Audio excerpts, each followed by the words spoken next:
Ladies and gentlemen, welcome to Insurance Town. I'm the mayor, Heath Sheeran, and the host of this podcast. And I'm glad you're here today because we're going to be getting into some really cool stuff today. So before we get into that, I want to talk to you about my friends over at Smart Choice, the fastest growing agency network, hands down. 10,000 agencies across the country, 11 billion in premium, agency-friendly contracts. Whether you need one market or a million, whether you want to be a part of a family, whether you're looking for just to increase your contingencies, your bonuses, if you're looking to just reach out to other carriers, other agents, and just being a part of this. They also help you in E&S markets, and they help you to grow your niches. They just help you in a lot of ways. Go to smartchoiceagents.com. It is the smart choice. Guys, also my friends over at Canopy Connect. Go to usecanopy.com/Heath and make sure you check them out. Tolga is my good buddy, been with me since like almost day one.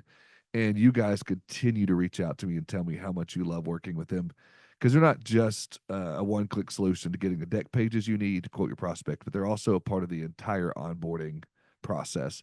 They're a part of your whole customer journey, and they want to continue to be that for you. Ladies and gentlemen, you've got to make sure you go check out their website and get a demo, get a discount. You won't be sorry. Also, oldschoolmarketing.com, OLDE schoolmarketing.com. You want to go check them out. Rusty and his team do a really good job taking a new school approach to an old school way of marketing with digital as well. But guys, this old school marketing method of direct mail pieces, it's a game changer the way they do it. It's totally different. And I'm going to leave you on a cliffhanger there because you're going to have to reach out to them and find out what they're doing. It's a drip style, so you're going to have your phone ringing all the time. It's handwritten notes. The way he does things, his mind just works in a way that nobody else's does. So you're going to go to oldschoolmarketing.com. Now, guys, I'm going to slide away. Ana Gonzalez, what's going on, sis? Hey, Heath. Glad to be here. Man, I'm so glad you're here. It looks like you got the chopsticks already set to go, so we're good to go there, huh? Yeah, thank you. Yes, I made that with ChatGPT, so I'm very proud of it. Oh, that's awesome. So those that aren't watching it, she's got a picture behind her of chopsticks, and you made that with ChatGPT, huh? I did. I What's did. the So, significance of the chopsticks? I have studied martial arts for 30 years. So martial Wow. arts is part of what I am. And also the Karate Kid is very representative of, I mean, that used to be my favorite movie when I was like 7, Heck yeah. maybe younger. So yeah, that's been like with me all the time.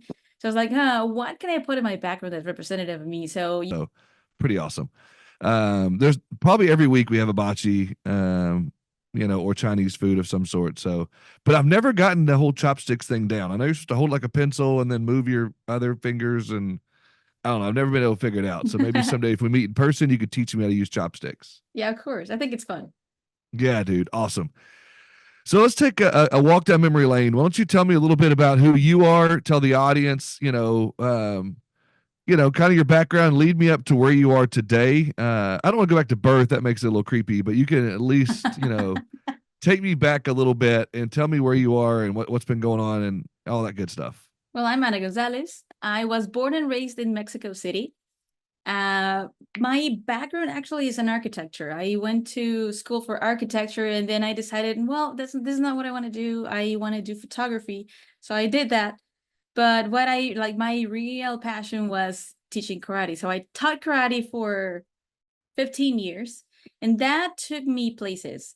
Teaching karate took me to live to New York. I opened a school there. It's still up and running. And then I went back to Mexico City, and then I moved to Texas.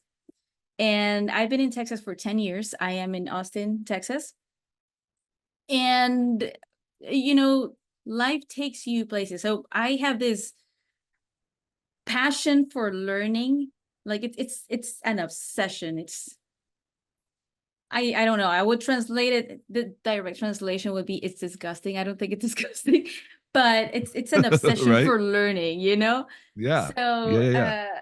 that obsession for learning has taken me to, yes, I worked in architecture for a while, and then it has moved me in a different direction. And we've been doing building sales systems for companies and sales teams.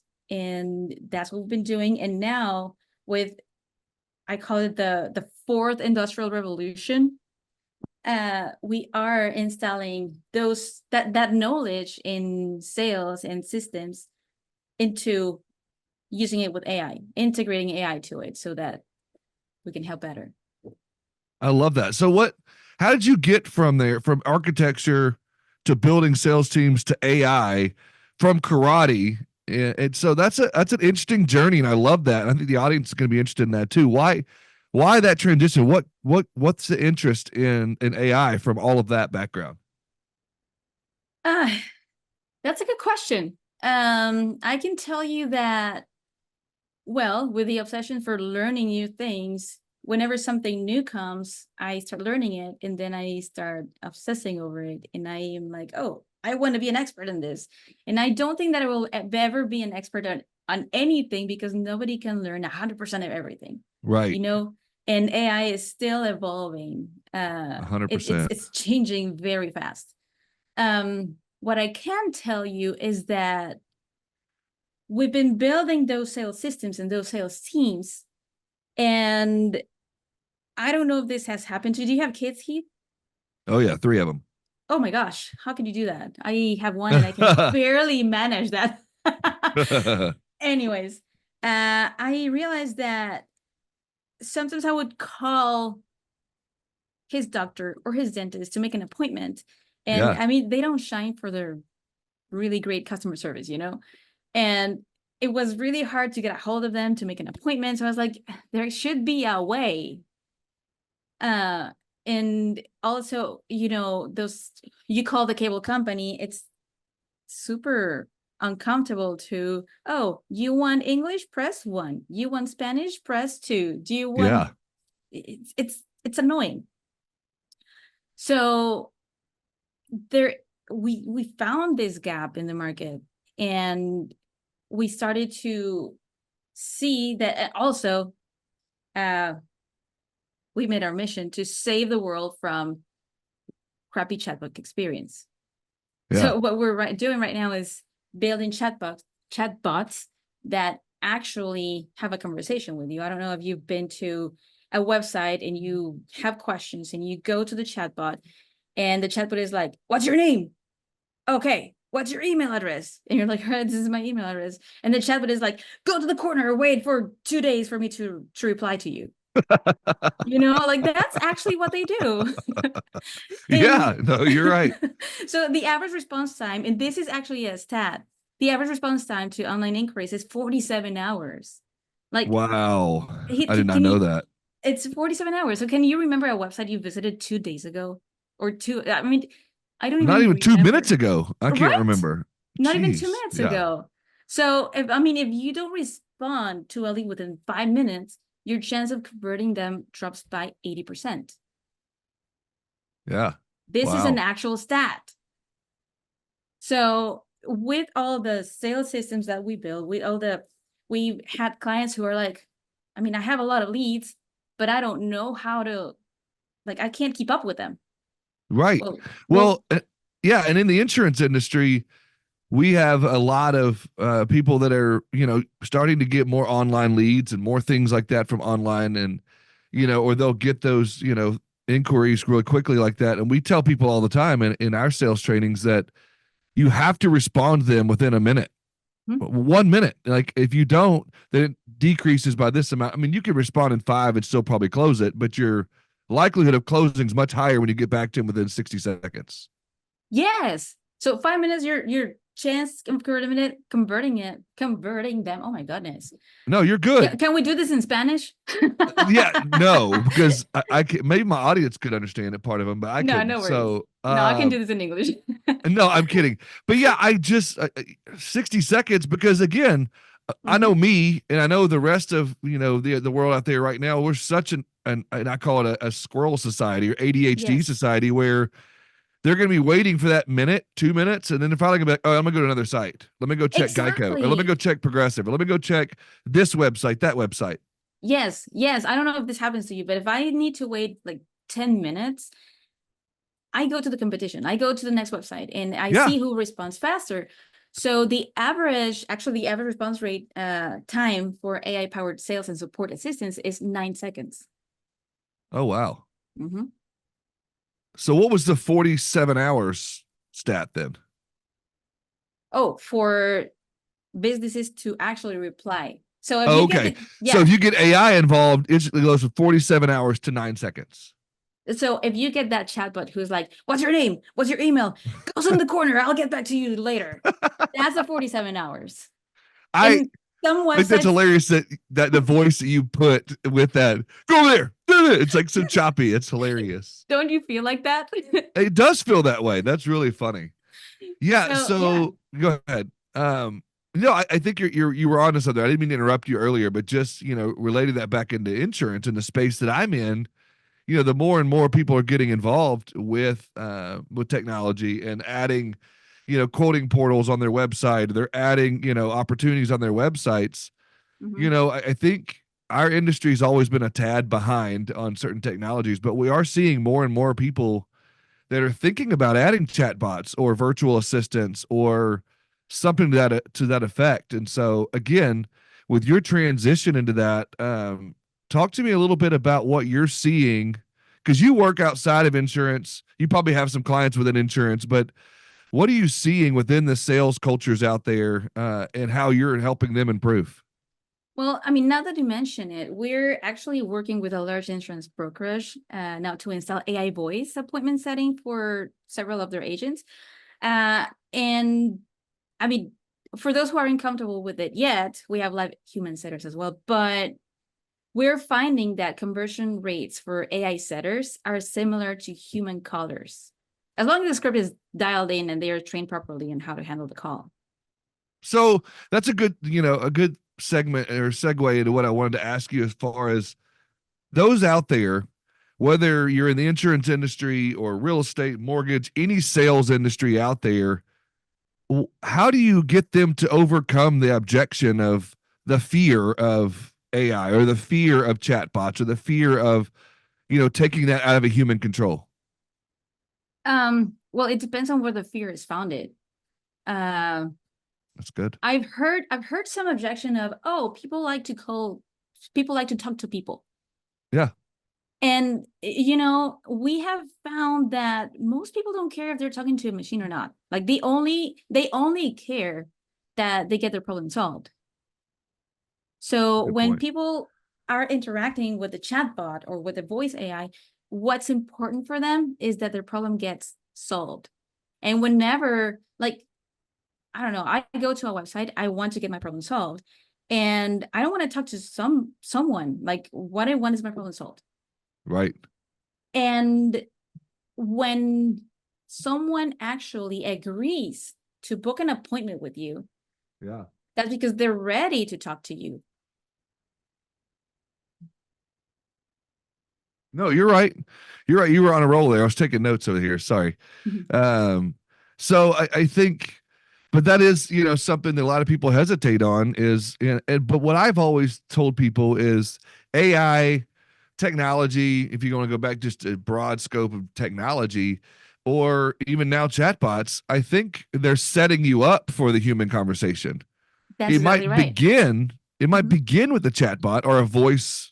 Oh, do you call them voice bots, voice chat? I don't know what you call the voice ones, but um, I think that's setting up the conversation, or like you said, appointment setting for the Mhm. human conversation. So it's Yep. still relationships with humans, but it's just beginning here and cutting out that time from a human of setting the appointment. Now you can actually talk to them, right?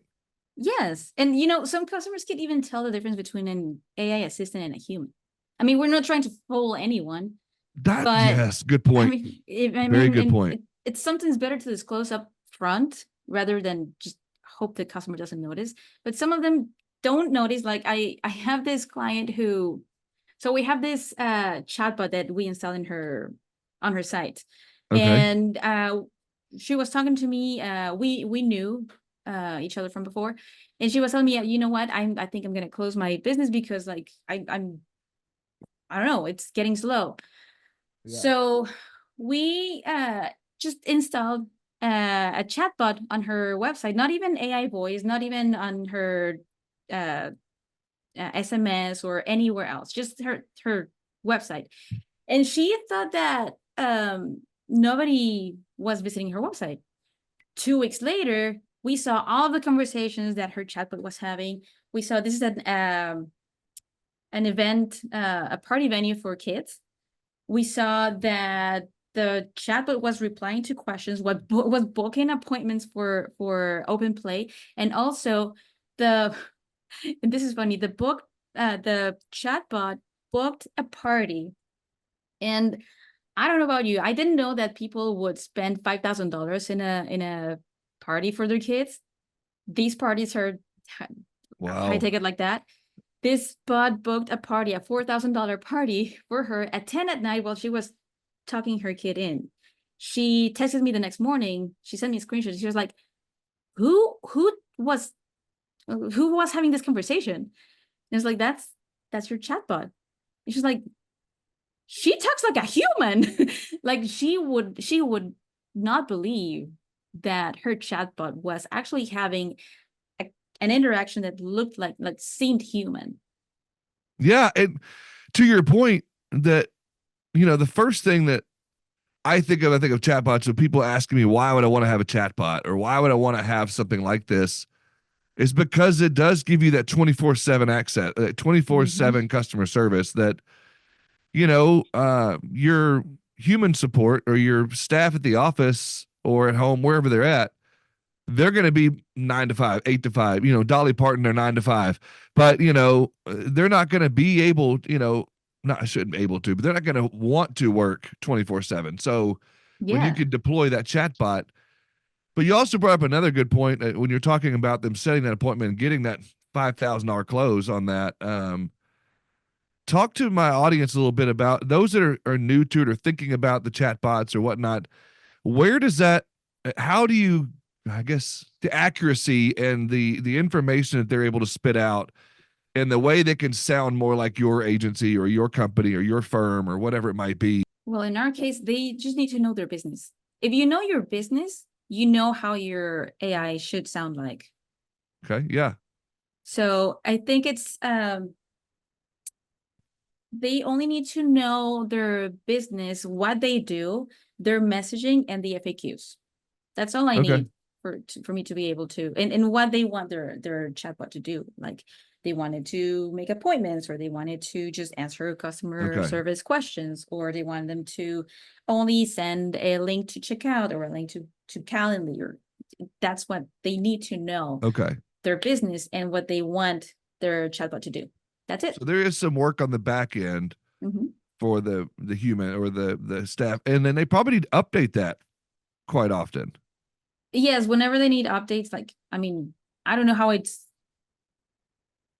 sometimes with companies, they need to do them themselves, but they just let me know and I just do the updates myself.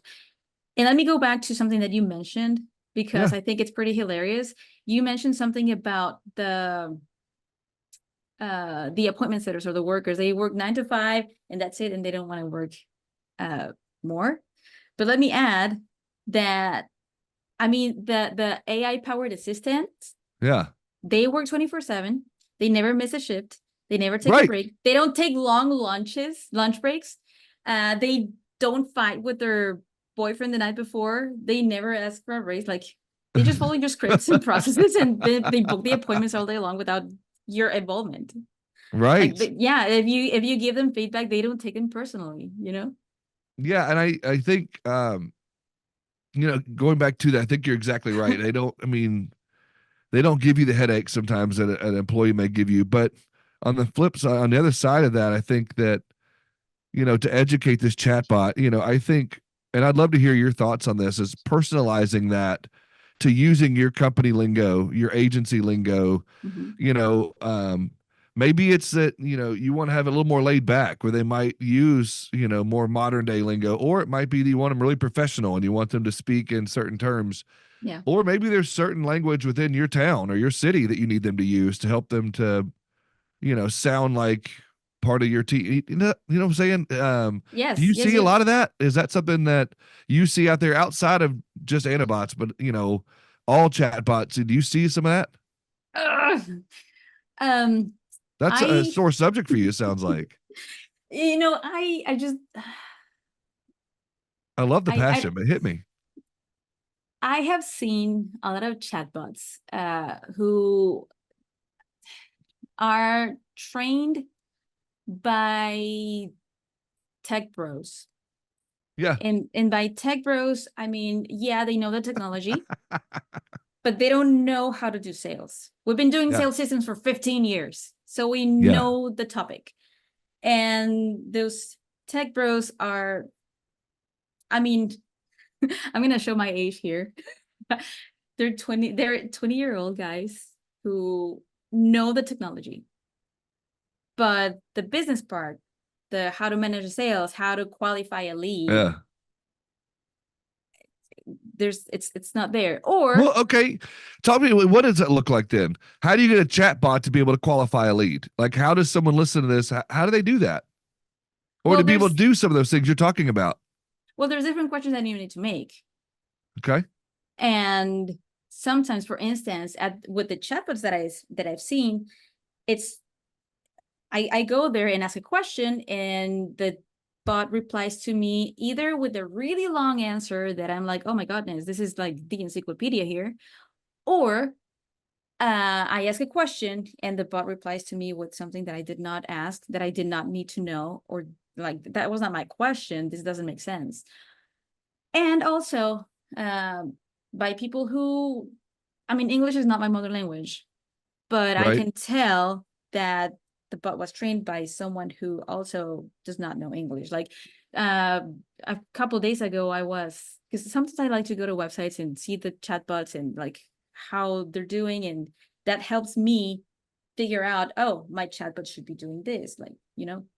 Yeah. uh, and this this chatbot was using very weird grammar, like, oh, let's align an appointment so that, like, align an appointment. Who says that, Yeah. No, I totally get it. I totally get it. They're just using corporate lingo like alignment or, whatever Yes, it might be. Yeah. either corporate lingo or words that give away that they're AI. Like, I don't know if you've seen now posts, like people now have been using AI to replace themselves. And I can talk a lot about that. AI is not here to replace you, it's here to augment you. Thank And you. Thank you. Because that's the yeah, biggest pushback in our industry is people will say, I'm going to be replaced by AI. I'm going to be replaced by chatbot, or my boss is replacing me with virtual assistants or whatever it might be. So I love that mhm. you said that. So I'd love for you to continue on if you want to with that. I interrupted you, but yes, that is a huge pushback that I hear in our space. Oh, I can go on all night long about this. uh yes, well, AI is not it's here to replace you. Yes, if you want it to replace you, Yeah. if you want, like, if I train a chatbot to make appointments for you, like, the chatbot will be there to make appointments, but you will need a human monitoring those appointments. So it's not here to replace you, it's to replace the repetitive tasks that you do, and Yes. it's going to lift this heaviness off your shoulders, but you still need to monitor that the AI is doing correctly. It's here to Yeah. augment you. It's going to make your job easy. Yeah. Instead of you spending 30, 45 minutes, however long it would take, 2 hours, whatever it may be in your day to set these appointments, you could be out on the appointments that were set for you Uh-huh. while someone's in the background, chatbot in the background, setting Yeah. more appointments for you. Yes. Or instead of you having your staff sitting at your desk, processing claims or, policy information gathering and whatnot, you could have a chatbot gather that information for you.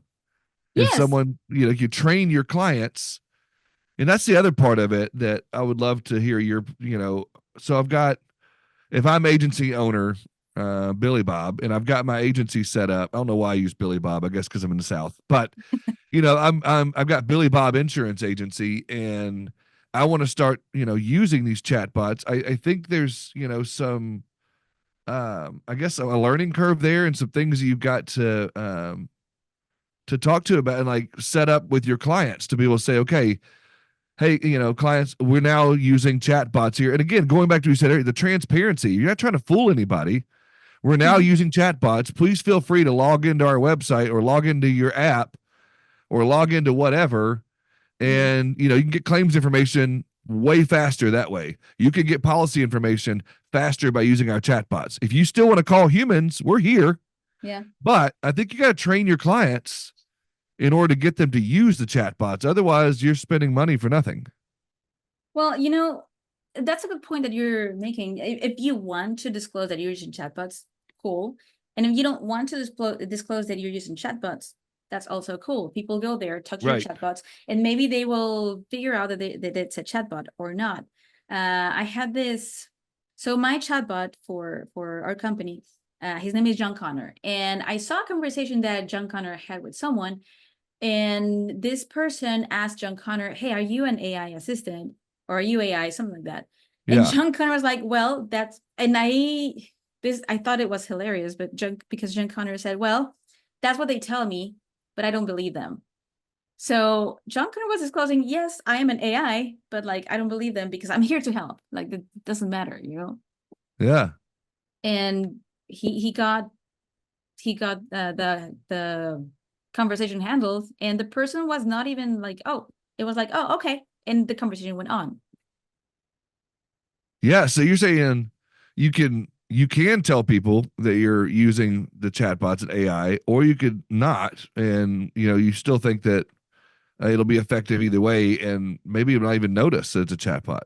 Maybe they don't even notice, and if they want to know, the chatbot can tell them, "Yeah, I'm an AI, so I'm here to help. So what can I help you with?"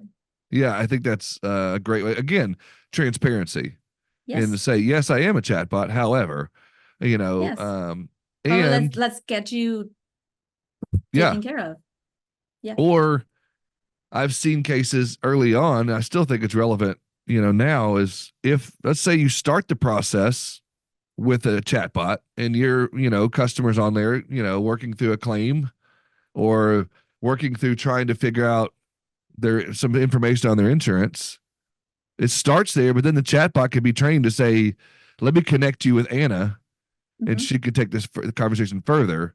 That's And then they exactly could right. connect you seamlessly, especially if you have a VoIP system. They could just ring the phone. You could Mhm. train them to do that or send an email to say, hey, Anna, you know, I've got customer John on the phone and whatever. I just think there's so many things you could do to at least engage the customer and then hand it off. Yeah, that's exactly right. If you're doing the chatbot can be like, "Hey, you know what? Let me connect you with Anna," and then the chatbot will let me know, "Hey, I have this customer. I'm booking an appointment for this customer with you," because the chatbot doesn't know if I'm doing something else, if I'm like at the pool with my kid, you know. Yeah. And if it's AI voice, we're working on the AI voice at the call, right at the call, the AI voice is like, "Hey, you know what? Let me connect you to a human. Here, I'm texting you this link for you to book your appointment, or would you like me to book it for you?" Right. And the AI voice, his our AI voice right now, his name is Theo. So Theo, someone told me that it's hilarious that I call him by him and she instead of it, but like I interact with them so much that it's like they're It's my like a real, babies. yeah, that's really funny. Uh, but anyways, Theo can during the call tell you, "Hey, you know what? Let me send you this text, and you can book an appointment with the human right there and then. Or would you like me to book it for you?" Yeah, I think that's awesome. And there's so many different use cases that could be used, with chatbots, with AI, with all of those things. And we could probably get into a whole nother situation there, but or a whole nother conversation there. And we'll probably have to bring you back for some of those other conversations. But talk to me a little bit about, okay, so you went from um, your previous life in, I guess, drawing. I don't know what you were doing prior. What were you doing? But you went from that to AI and sales systems and building sales systems, and then you created a company for chatbots. You've already alluded to it a little bit. Tell me a little bit about that. What is it Anabots? It is Anabots, yes. Anabots, and so clever. It's funny. I make fun of my daughter all the time because my youngest, because she'll get a stuffed animal. Let's say it's a tiger, and she'll name it Tiggy, or a monkey, and she'll name it Monkey. So you start a chatbot company called it Anabots. So Yeah. creative. I have to tease you on that, but no, I do think it's cool. Tell me about Anabots a little bit. Tell the audience about what you're doing. How you came up with it. What's the goal, the mission, the dream, the ideas, everything. What do you do with Anabots? Well, our goal with Anabots is to increase sales, reduce costs, and free up the time for whoever wants a chatbot or an AI's voice, Yeah, so that they can focus on higher level activities like growing their business or just going to the beach with their kids. And it's like yeah, go and live life, you know? love it. So that's our main goal. Um, we also saw this company, we saw other companies like price gouging, there's this AI voice company that I'm not gonna say a name, but they are charging $25,000 just to set you up. And I mean, those are prices that, I mean, of course, I like money, and I have this, I have this bad habit of eating at least twice a day, and I have this passion for having food in the fridge, but I don't need to charge you $25,000 just to set you up with AI voice. So we want to make this available for people. We want to make this available for businesses for them to actually grow their business without having to worry about, oh, I need to make these many sales so I can pay for my chatbot. And Yeah, some companies are like, well, I don't need AI right now. Well, maybe you don't need AI right now. Maybe you think that you don't need AI right now, but everything is evolving so fast that by the time you realize that you need AI, it's probably going to be too late. yeah.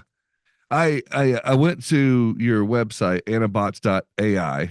I thought, first of all, great website, but Thank you. to my point earlier, and I didn't even notice on your website, so I love this, but companies that respond within 1 minute have a 391% better chance of closing the deal. Mhm. Unbelievable. But so um Anabots, is a company that you install into or deploy chatbots into companies, businesses, agencies, correct? Yes, any And kind you of. said you train them. So Mhm. talk to me about how you would train them. Do you spend time with the let's say Billy Bob Insurance back to that? Would you spend time with Billy Bob and learn his business and learn his agency, learn what he wants to do, or have him send you the forms and the FAQs? Like, talk to me about what that process looks like. Well, that's exactly right. Whenever they decide that they want an Anabot, they fill out this form. It takes them a few minutes to fill out, and then when they submit the form, it takes them to my Calendly link, and they book an appointment with me. It's a one-on-one. It's not a group chat or group session. It's a one-on-one with me. It's a short call where I learn about their business. We talk about what they want, their goals, what they want their Anabot to do. And after that call, I build their Anabot, and then I can install the Anabot. Well, we have a review call. Once the Anabot is approved, I can install it in their website, in their text messages, in their Facebook page, Instagram business, Google My Business, email, and WhatsApp if they use WhatsApp. And also I include the missed call text back. Now, can you are you going to be maybe this is the futures, but like be able to integrate with their CRMs or some of their tools they use in their agency or in their business? Like if they have a Salesforce or a agency Zoom or a some sort of Yeah, we can use Zapier. okay, that's awesome. And then so you said text messages. Yes. Um, Yes, we can do it to your iPhone in text messages. You would have to go through Twilio or yeah, some kind of thing like that. There is this really really tedious process that is called A2P 10DLC, which yeah, is so the laws on outbound calling and texting are very clear, and you must have permission to contact your potential customers yes, by yes, yes, phone yes, yes, or yes, SMS. With AI, that's no different. So if you have a yeah. business and you have a business line, you would have to have that done.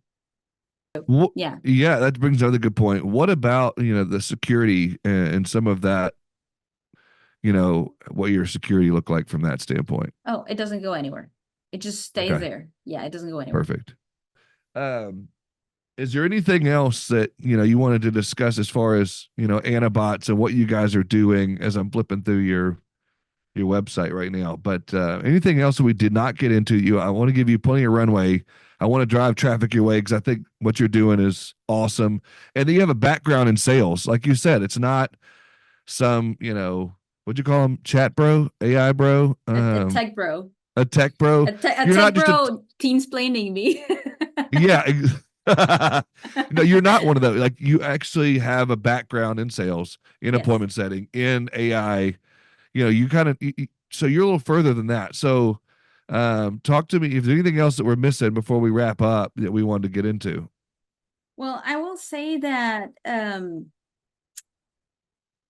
rather than spending more money, time, and effort chasing down the next lead, uh, I think it's worth to maximize your ROI by converting more of the leads that are already coming in.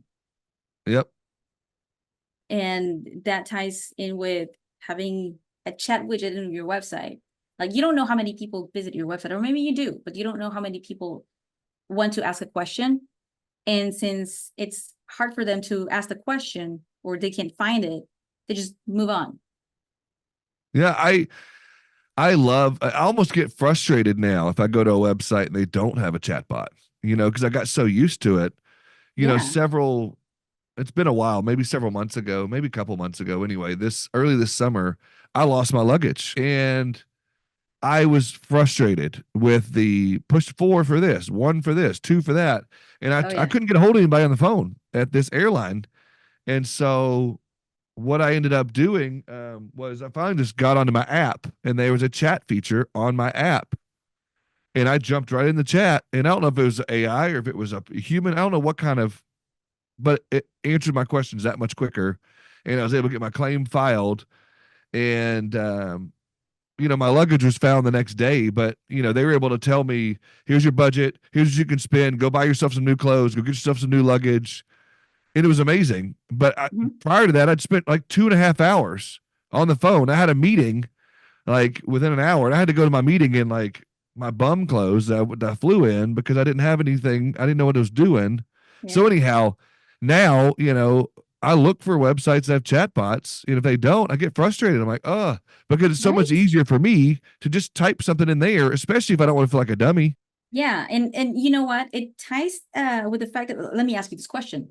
Like you went and looked for a chatbot. Did you care if it was a human being or a robot taking care of your problem? No, I No. didn't know either way. Just like I'm looking at yours right now, it says John Connor. How Yeah, can I help? I don't know if John Connor's a real person or not. There's a picture of a guy that looks like it could be a John Connor, but I don't care. As long as I'm getting my question answered, for me anyway.